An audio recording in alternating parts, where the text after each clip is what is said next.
Good morning students. मैं Sanjay Soni Bhagwati एम्प्राइज academy द्वारा संचालित इस ऑनलाइन स्टडी प्रोग्राम की क्लास 10th की मैथ क्लास में एक बार पुनः आपका स्वागत करता हूँ। तो बेटा क्लास 10th में अपना जो चैप्टर स्टार्ट किया है अपन ने समांतर श्रेणी। तो इसके पहले वीडियो लेक्चर में अपन ने बता दिया था समांतर श्रेणी क्या होती है और इसमें से किस टाइप के क्वेश्चन आना है। तो एक्सरसाइज 5.2 और 3 में से क्वेश्चन आना है, 5.1 में से नहीं आता। 5.1 अपन ने कंप्लीट भी कर ली थी। आज अपन 5.2 के एग्जाम्पल सॉल्व कर रहे हैं। तो उसी क्रम में पहला एग्जाम्पल है आज का अपना एपी दे रखी है। एपी का मतलब समांतर श्रेणी 10, 7, 4 डैश डैश डैश और हमें इसका 30वां तथा nवां पद ज्ञात करना है। तो जहां पे 30वां आ जाए उसका मतलब ये n वाला फॉर्मूला लगना है। सामान्य पद व्यापक पद का मैंने फॉर्मूला लगाया था an बराबर, तो यहाँ लिखेंगे चूंकि an बराबर a plus n minus 1 into D. ये होता है जहां d सार्वंतर होता था, a समांतर श्रेणी का प्रथम पद होता है, n पदों की संख्या होती है और an जौन सा पद निकालना है 30वां, तो 30वां a 30 हो जाएगा, 50वां तो a 50 हो जाएगा। मतलब ये n होता है और ये पूरा मिला के एक n होता है। ठीक है ना भाई, कोई दिक्कत? तो अब इस समांतर श्रेणी को अपन देखें तो a बराबर 10 और d बराबर दूसरे पद में से पहला पद घटा के अपन d निकालते हैं तो -3 दी गई समांतर श्रेणी से। समांतर श्रेणी से ये अपन को प्राप्त हो गया। प्रथम पद दिख रहा है 10 हो गया, डी दूसरे में से पहला घटा के निकालते हैं तो 7 माइनस 10 -3 आ गया। अब मुझे सबसे पहले 30वां मतलब a 30 ज्ञात करना है। तो देखो a 30 बराबर a प्लस a का मान लिखे अपन, a का मान 10 प्लस n का मान 30 माइनस 1 और d का मान -3। तो ये हो गया 10, 30 में से 1 गया 29 और गुणा -3, तो 10 माइनस 29 का -3 से गुणा करेंगे तो माइनस की संख्या आएगी, क्योंकि ये प्लस का है ये माइनस का है। गुणा करने पे माइनस की आएगी। कितना आएगा? 3 27, 2 3 दूना 6 और 2 8। तो ये आ गया बेटा -77। ये अपना 30वां पद हो गया। क्या हो गया? 30वां पद। अब इसी प्रकार nवां पद, इसी प्रकार nवां पद an बराबर a plus n minus 1 into D. ये फॉर्मूला है। अब इसमें जो मान दे रखा है वो लिख दें। a का दे रखा है और d का दे रखा है। a बराबर दे रखा है 10 n माइनस 1 d बराबर -3। देखो a बराबर 10 है, d बराबर -3 है। तो देखो क्या आ गया? 10 -3 से गुणा किया तो n से किया -3n आ गया, -1 से किया तो माइनस और माइनस प्लस हो गया 10 और 3 13 माइनस 3n। ये an का nवां पद हो गया। ठीक है ना भाई?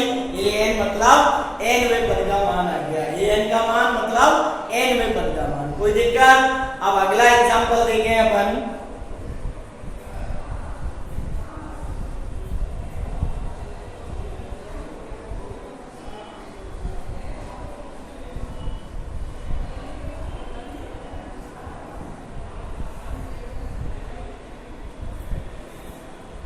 एग्जाम्पल 6, समांतर श्रेणी 3, 15,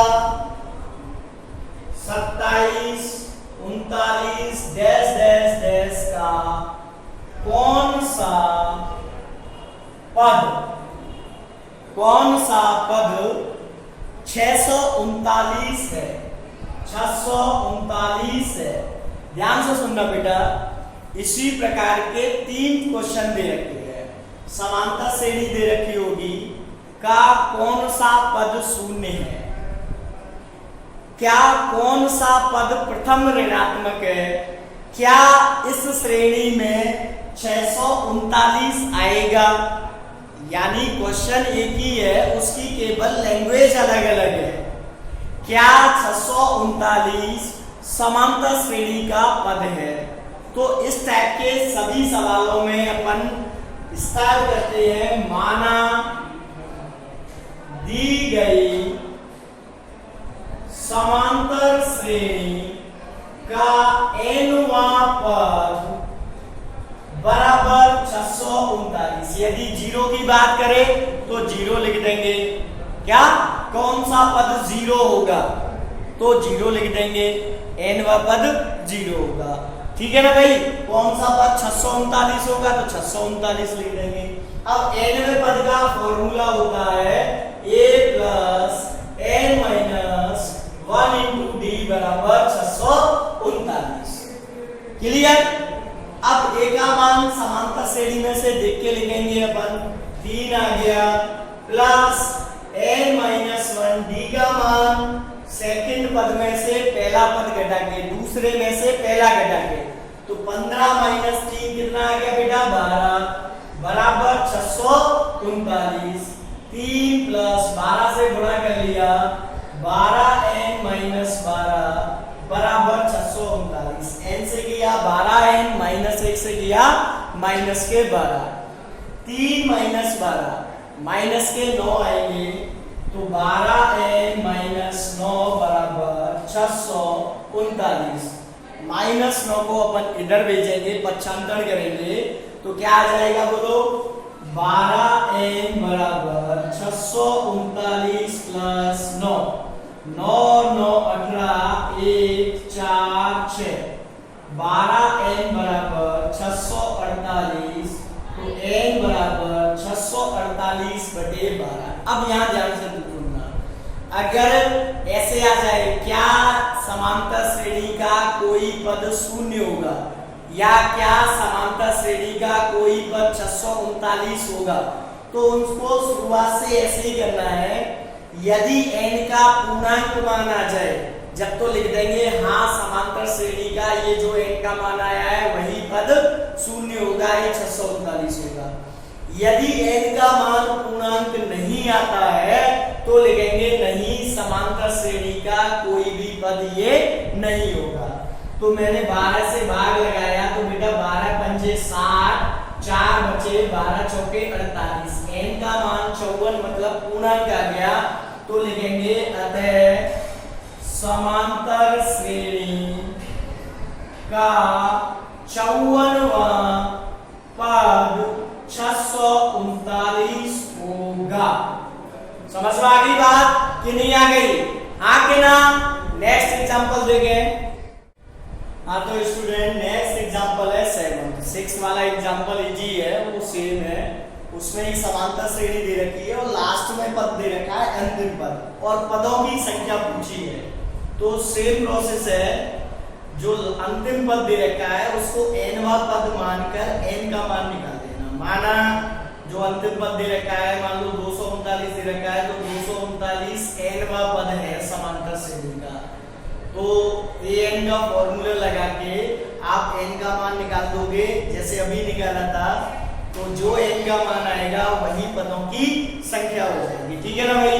7वां सवाल देखें। इसमें इस टाइप के सवालों में आपको 2 रिलेशन दे रखे होंगे, तीसरा पद ये है 50वां पद ये है, या पहला तीसरा पद पहले पद से इतना अधिक है, 7वां पद 12वें पद से इतना कम है। इस टाइप से 2 संबंध दे रखे होंगे। उन दोनों संबंधों से आप 2 समीकरण बनाओगे और उनको हल करके a और d के मान ज्ञात करोगे। उन ए डी के मान आ जाने के बाद जो भी उसमें पूछा गया होगा उसको अपन आसानी से निकाल सकते हैं।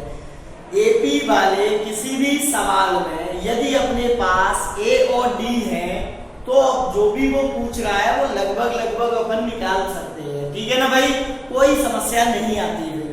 तो अब यहाँ पे शुरुआत करें। समांतर श्रेणी का तीसरा पद 12 है, तो सबसे पहले प्रश्नानुसार तीसरा पद, तीसरे पद को अपन A3 लिखते हैं, ये 12 दे रखे हैं। अब मैंने समांतर श्रेणी का व्यापक रूप लिखाया था, उसको ध्यान करो। पहला पद A, फिर दूसरा A प्लस डी, तीसरा A प्लस डी 2D, चौथा A प्लस 3D, मतलब जौन सा पद है उससे एक कम D ऐड करते हैं अपन A में, तो ये हो जाएगा A प्लस 2D बराबर 12। इसको समीकरण नंबर 1 कह देंगे। 50वां पद 106, तो 50वां पद A 50 बराबर 106 दे रखा है, तो 50वें पद को क्या लिखेंगे? A प्लस 49D बराबर 106। मैंने कहा था जौन सा पद है उससे एक कम D ऐड करते हैं डायरेक्ट, या फिर अपन ए एन वाला फॉर्मूला लगा के A plus n minus 1 into D, N बराबर 50 दे रखा है, उससे भी निकालेंगे तो भी यही आएगा। अब इन दोनों समीकरणों को हल करेंगे जैसे जो 4th चैप्टर में किया था। x प्लस 2y बराबर 12, x प्लस 49y बराबर 106। x और y की जगह यहाँ पर a और d दे रखे हैं, तो घटाने पर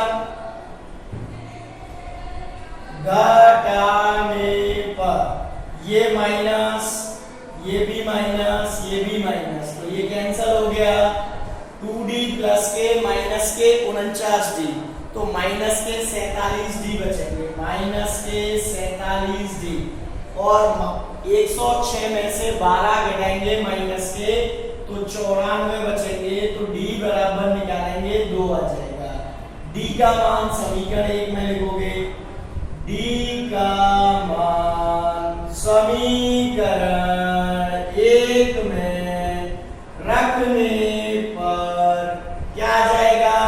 a प्लस 2 गुणा 2 बराबर 12, 2 दूना 4 बराबर 12, a बराबर 8।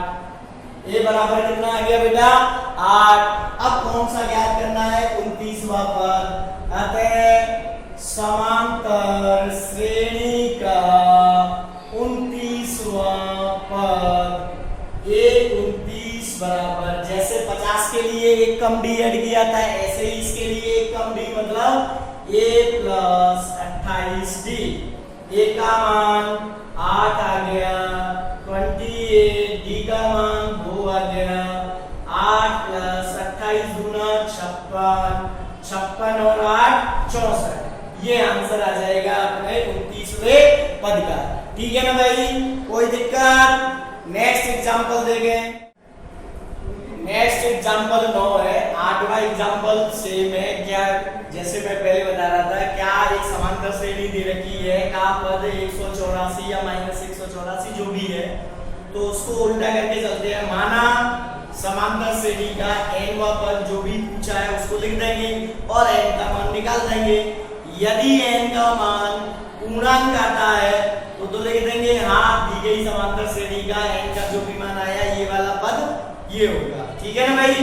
यदि n का मान पूर्णांक नहीं आता है तो लिखेंगे नहीं, समांतर श्रेणी में कोई पद नहीं है, ठीक है ना भाई।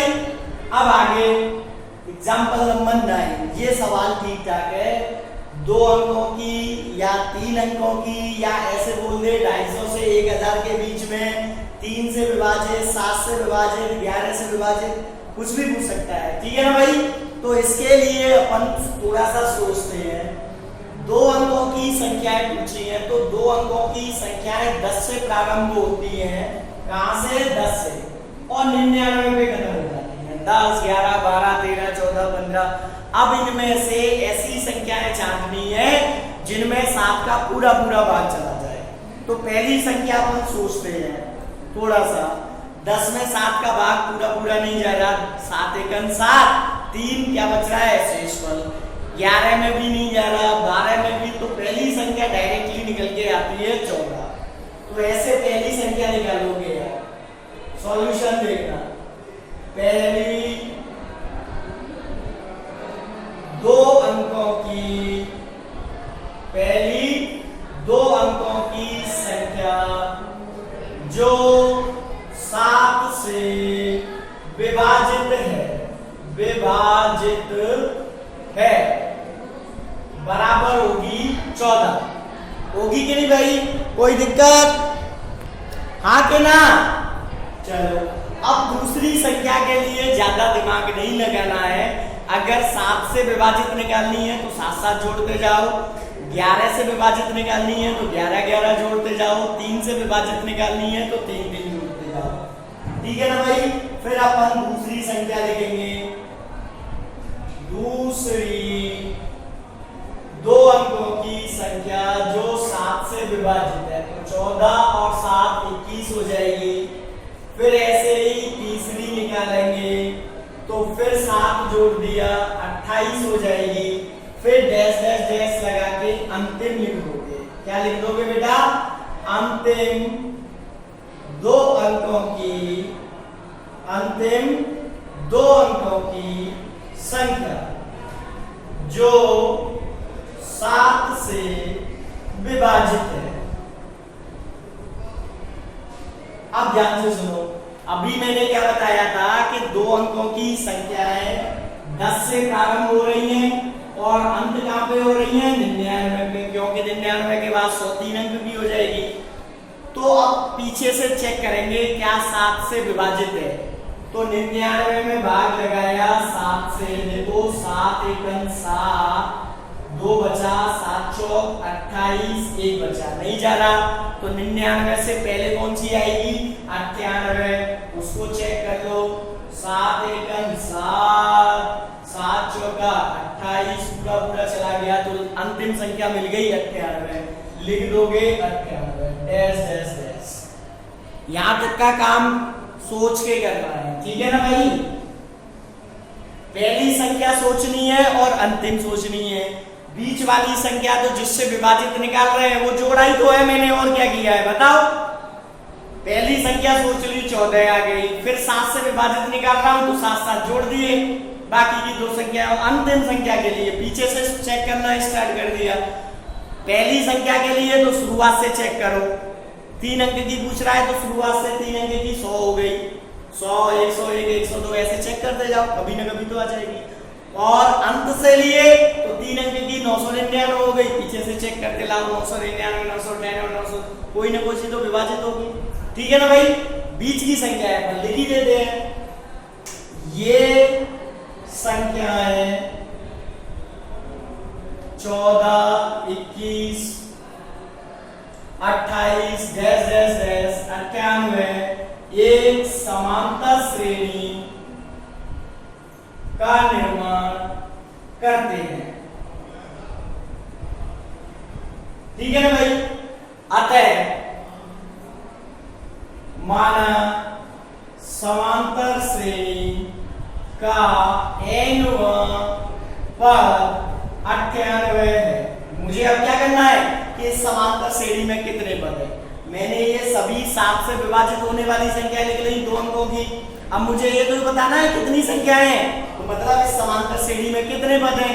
तो समांतर श्रेणी के पद ज्ञात करने के लिए अपन अंतिम पद को n वां पद मान के n का मान निकालते हैं। तो a plus n minus 1 into D बराबर हो गया 98। अब देखो a का मान पहला पद होता है 14 लिख दिया, प्लस n का मान मुझे ज्ञात ही करना है, d का मान दूसरी संख्या में से पहली संख्या घटा के निकालेंगे 7 आ गया, और बराबर के 98 दे रखे हैं। अब हल करना है और n का मान निकालना है। तो देखो 14 7 से गुणा किया 7n माइनस 7 बराबर 98। ठीक है, 14 में से 7 घट गए, कितने बचे भैया? प्लस के 7, तो 7n प्लस 7 बराबर 98। 7 का इधर पक्षांतर कर दिया, 7n बराबर 98 91 इसको ले गए तो माइनस का हो गया, 98 में से 7 घटा दिए 91 आ गए। अब n बराबर कितना आ जाएगा, 7 का भाग लग गया तो 13 है, 3 सत्ते 91, फिर उनका जरूर ले गए। आता है 2 अंकों की 7 से विभाजित कुल संख्याएं बराबर 13। n का मान 13 आ रहा है तो अतः 13 संख्याएं 7 से विभाजित होंगी जो कि 2 अंकों की होंगी। ठीक है ना भाई। अब इससे आगे के एग्जाम्पल और एक्सरसाइज अपन नेक्स्ट वीडियो में करेंगे। जब तक के लिए आपको बताइए क्या करना है। एक तो चैनल को सब्सक्राइब करना है, मैथमेटिक्स बाय संजय सोनी के नाम से चैनल है। दूसरा, वीडियो को लाइक और शेयर मिलनी चाहिए। ठीक है ना भाई। जब तक के लिए धन्यवाद।